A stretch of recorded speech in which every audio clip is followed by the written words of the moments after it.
Good morning all of you. आज के class में हम लोग बीएड सेकेंड ईयर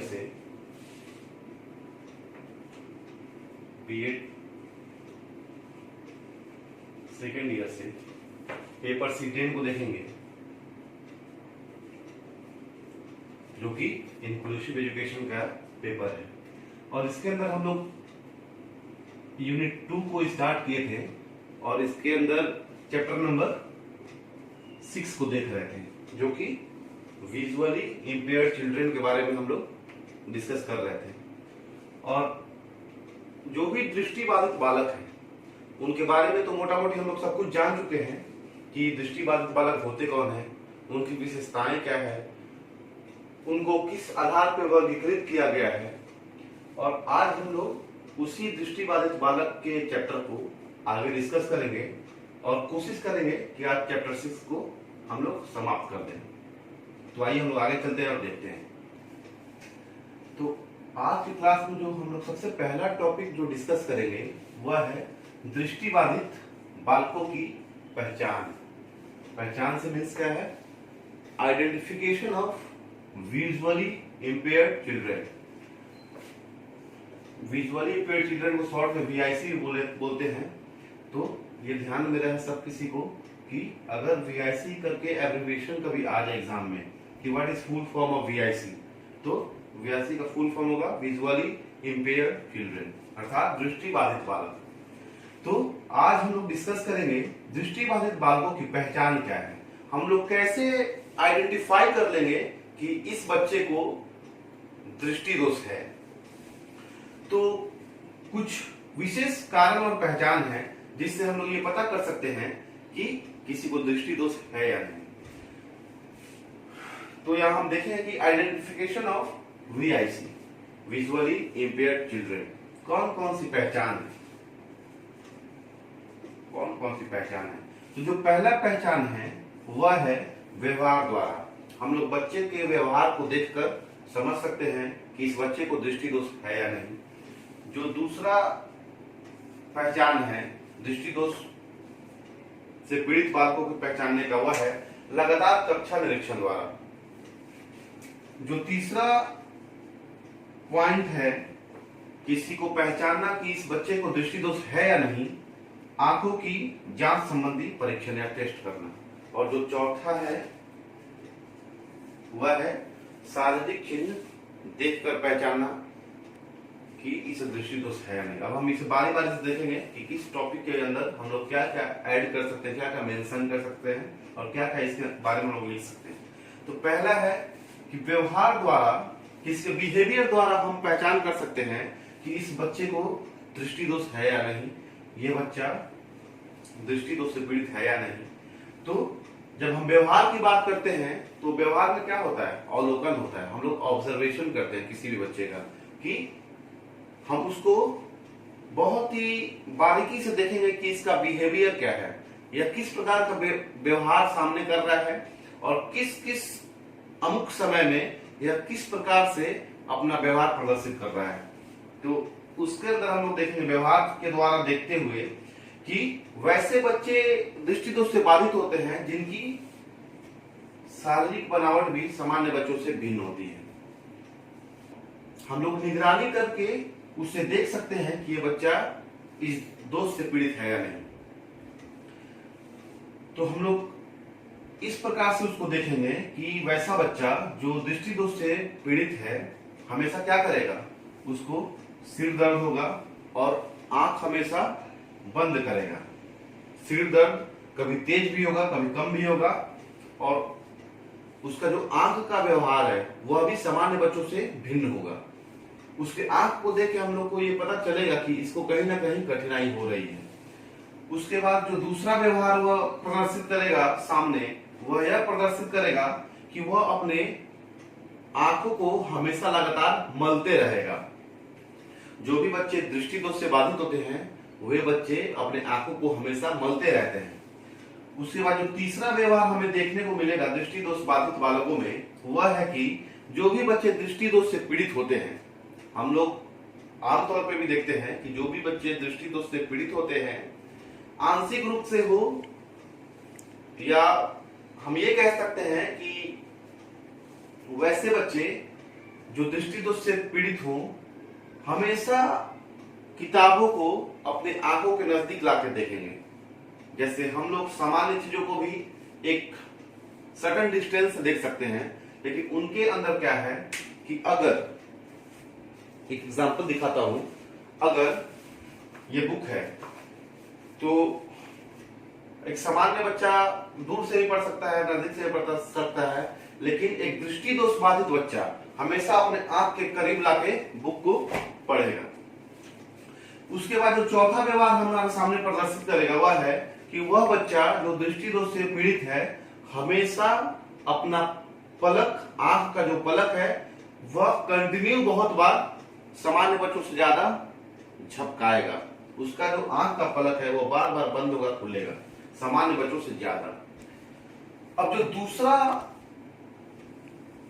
पॉइंट है जिसको हम लोग करके पहचान सकते हैं कि क्या कोई बच्चा दृष्टि दोष से पीड़ित है या नहीं है, तो वह है कि लगातार क्लासरूम का निरीक्षण करके, continue observation of classroom. Classroom में बहुत सारे बच्चे बैठते हैं, बहुत सारे बच्चे पढ़ते हैं और हम उन्हें देख के ये तय कर सकते हैं कि किस बच्चे को दृष्टि दोष से पीड़ित समझ सकते हैं। क्योंकि जब एक क्लासरूम में अगर 30, 40, 50 कोई भी संख्या में बच्चे बैठे हुए हैं तो जाहिर सी बात है कि जो बच्चा दृष्टि दोष से पीड़ित होगा उसको कहीं ना कहीं सामने देखने में या पढ़ने में कठिनाई का सामना करना पड़ेगा और वह अपने व्यवहार से, वह अपने बिहेव से यह शो कर देगा कि वह दृष्टि दोष से बाधित बच्चा है। जब हम लगातार कक्षाओं का निरीक्षण करेंगे तो हम पाएंगे कि जो भी बच्चा दृष्टि दोष से पीड़ित होगा उस बच्चे को ब्लैक बोर्ड पे देखने में कठिनाई उत्पन्न होगी। और अगर ब्लैक बोर्ड के अगल बगल कोई चार्ट पेपर भी लगा हुआ है और उस पर कोई बात मेंशन किया गया हो या टीचर उस चार्ट पेपर या ब्लैक बोर्ड के द्वारा पढ़ा रहा है तो वह बच्चा कठिनाई महसूस करेगा ब्लैक बोर्ड तक आसानी से किसी भी चीज को देखने में। तो हम पता कर सकते हैं कि लगातार कक्षा निरीक्षण जब हम करेंगे तो हमारे सामने सब कुछ आ जाएगा कि कौन बच्चा दृष्टि दोष से पीड़ित है, कौन बच्चा नहीं। जो थर्ड है टॉपिक जिससे हम पहचान कर सकते हैं कि बच्चा दृष्टि दोष से पीड़ित है या नहीं, वह है आंखों की जांच संबंधी परीक्षण, टेस्ट ऑफ आई। जब हम लोग मेडिकली जांच करेंगे आंखों का तो हम पता कर सकते हैं कि कोई बच्चा दृष्टि दोष से पीड़ित है या नहीं। आंखों की जांच संबंधी परीक्षण में जब भी आंखों का टेस्ट हम लोग कराते हैं या कराने जाते हैं तो जो सबसे इंपॉर्टेंट और सबसे जाना माना टेस्ट है वह है स्नेलन चार्ट। स्नेलन चार्ट जो होता है वह हम लोग देखते होंगे कि डॉक्टर के यहाँ या चश्मे वाले दुकान के यहाँ क ख ग या ABCD बड़े से छोटे लेटर में लिखा हुआ रहता है, वही स्नेलन चार्ट है। तो और भी बहुत सारे टेस्ट हैं जिससे हम लोग पता करते हैं कि इस बच्चे को दृष्टि दोष है या नहीं है। इसमें कुछ ईसियाना टेस्ट करके भी आता है। वैसे ही बहुत सारे टेस्ट आज तो आधुनिक दुनिया में और भी मशीनरी डेवलप हो गया है, तो बहुत सारा तकनीक आ गया, बहुत सारा टेक्नोलॉजी आ गया है जिससे हम लोग पता कर सकते हैं कि बच्चा दृष्टि बाधित है या नहीं। अब जो लास्ट पॉइंट है जिससे हम लोग ये पता कर सकते हैं और पहचान कर सकते हैं, आइडेंटिफाई कर सकते हैं कि कौन बच्चा दृष्टि दोष से पीड़ित है, वह है शारीरिक चिन्ह। जो बच्चा दृष्टि दोष से पीड़ित होगा, जिस बच्चे को आंखों में परेशानी होगी, तो वैसा बच्चा उसका सबसे पहला जो शारीरिक चिन्ह होगा आंखों का सूजना, आंखों का सूजना। उसकी आंखों में हमेशा सूजन रहेगी, फूला हुआ रहेगा। जो दूसरा शारीरिक चिन्ह दिखेगा वह होगा लाल, उसका आंख हमेशा लाल रहेगा। और कभी कभी ऐसा भी होता है दृष्टि दोष से जो भी बच्चे पीड़ित होते हैं उनके आंखों से लगातार पानी का बहना, पानी का बहना। तो इस प्रकार हम लोग इन चारों पॉइंट को देख के ये पहचान कर सकते हैं, आइडेंटिफाई कर सकते हैं कि कौन सा बच्चा दृष्टि दोष से पीड़ित है और कौन सा बच्चा दृष्टि दोष से पीड़ित नहीं। डिस्कस करते हैं। अब हम लोग जिस टॉपिक को डिस्कस करेंगे वह है दृष्टिबाधित बालकों की समस्याएं। कौन कौन सी समस्याएं दृष्टिबाधित बालकों के साथ होती हैं, यानी कि problems of visually impaired children. कौन कौन सी प्रॉब्लम जो भी दृष्टिबाधित बालक हैं उनके साथ आती हैं। तो कुछ प्रमुख जो समस्याएं उत्पन्न होती है दृष्टिबाधित बालकों के साथ वो इस प्रकार हैं, और बिंदुवार हम लोग उसको देखेंगे कि कौन कौन सी समस्याएं दृष्टिबाधित बालकों के साथ उत्पन्न होती है। तो जो पहला समस्या है वह है शिक्षा संबंधी समस्या, और यह एक बहुत ही महत्वपूर्ण समस्या है क्योंकि आज का आधुनिक युग शिक्षा के आधार पर ही अपने आप को विकसित कर पाया है, और दृष्टि बाधिता के कारण कहीं ना कहीं वैसे बच्चे पिछड़ जाते हैं जो दृष्टि दोष से पीड़ित हैं। तो शिक्षा संबंधी समस्याएं दृष्टिबाधित बालकों के साथ होती है, और सामान्य बच्चों से अगर तुलना करें हम, अगर सामान्य बच्चों से तुलना किया जाए तो शिक्षा संबंधित समस्याएं दृष्टिबाधित बालकों को ज्यादा होती है, क्योंकि दृष्टिबाधित बालक जो भी होते हैं उनकी दृश्य इंद्रिय जो होती है वो तो होती नहीं है, और उनका जो भी कार्य होता है अवलोकन के द्वारा नहीं हो पाता। वो देख नहीं पाते हैं तो अवलोकन के द्वारा नहीं हो पाता, और किस प्रकार से वो किसी भी चीज को सीखते हैं, सिर्फ दो प्रकार से, एक तो श्रवण करके, सुन के, और दूसरा स्पर्श करके।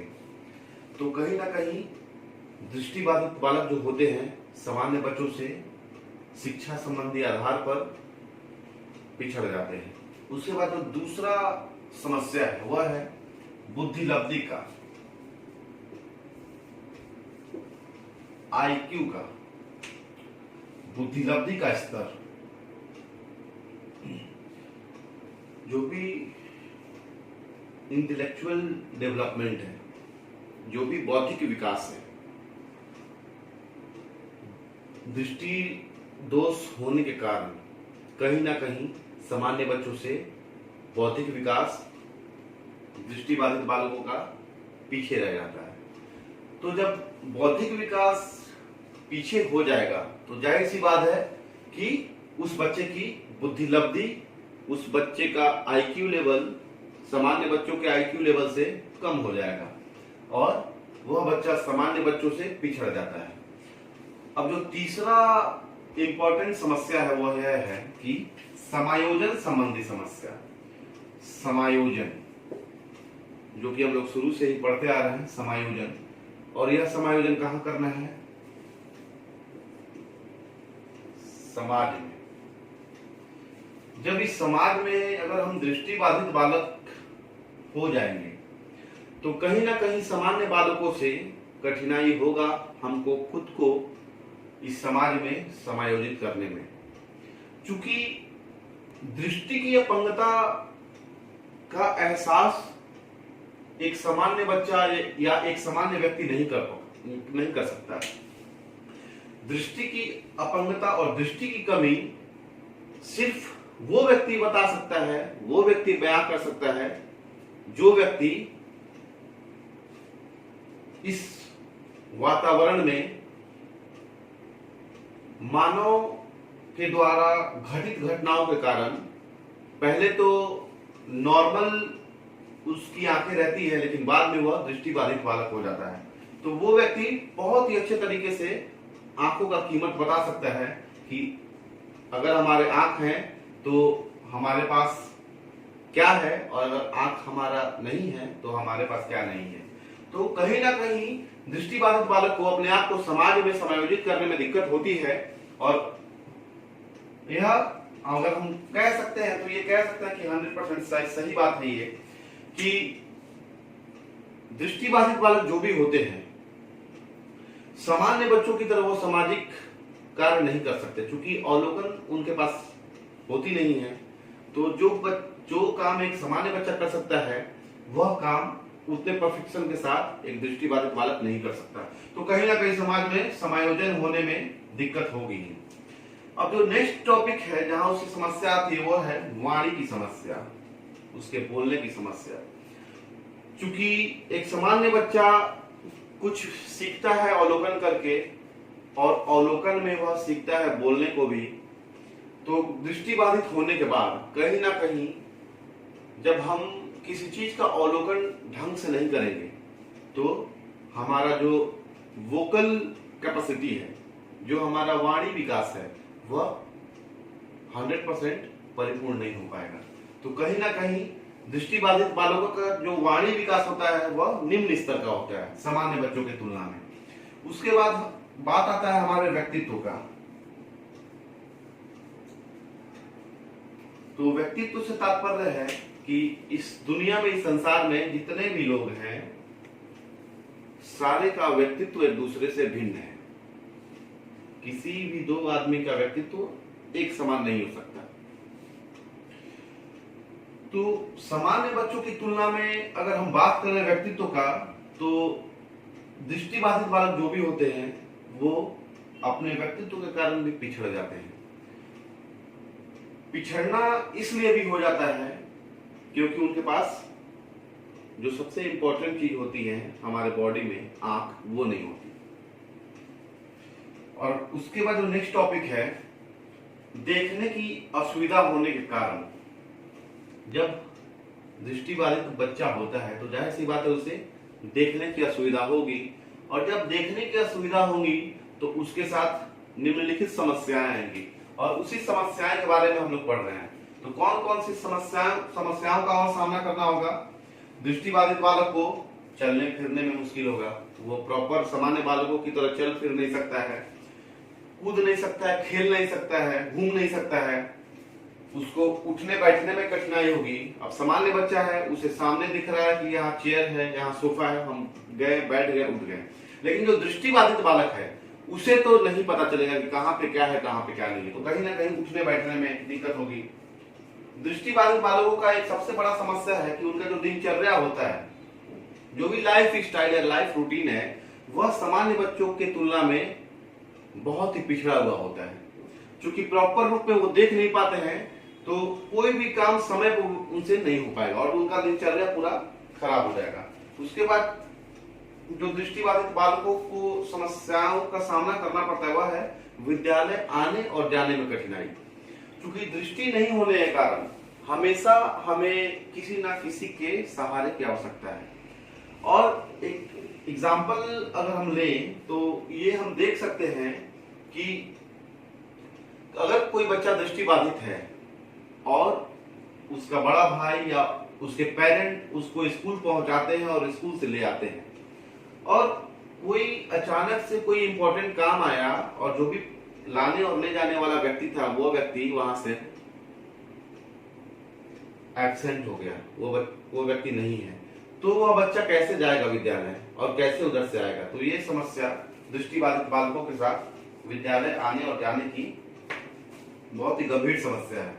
उसके बाद जो है कि TLM, teaching learning material, TLM सहायक सामग्री जो भी होती है, तो ये एक महत्वपूर्ण समस्या है कि प्राकृतिक एवं सामाजिक परिवेश तथा शिक्षा व्यवस्था के साथ समायोजन। टीएलएम की उचित व्यवस्था नहीं होने के कारण बच्चे प्राकृतिक एवं सामाजिक परिवेश जो भी दृष्टिबाधित बालकों का होता है वह शिक्षा व्यवस्था के साथ समायोजन नहीं कर पाते हैं। और अगर समग्र पॉइंट पे अगर हम बात करें, पूरे पॉइंट पे बात करें, तो हम कह सकते हैं कि दृष्टिबाधित बालक जो भी होते हैं सामान्य बालकों के तुलना में पिछड़े हुए होते हैं। तो इस प्रकार से मैं आशा करता हूं कि आप लोगों को आज का जो भी टॉपिक हम लोग देखे हैं, दो टॉपिक, वो दोनों टॉपिक क्लियर हो चुका होगा। और जो नेक्स्ट और लास्ट टॉपिक डिस्कस करना है चैप्टर 6 में हमें, वो है कि provisions of visually impaired children for schooling. तो उसको हम लोग नेक्स्ट क्लास में डिस्कस कर लेंगे और चैप्टर 6 को वहीं पे समाप्त कर देंगे।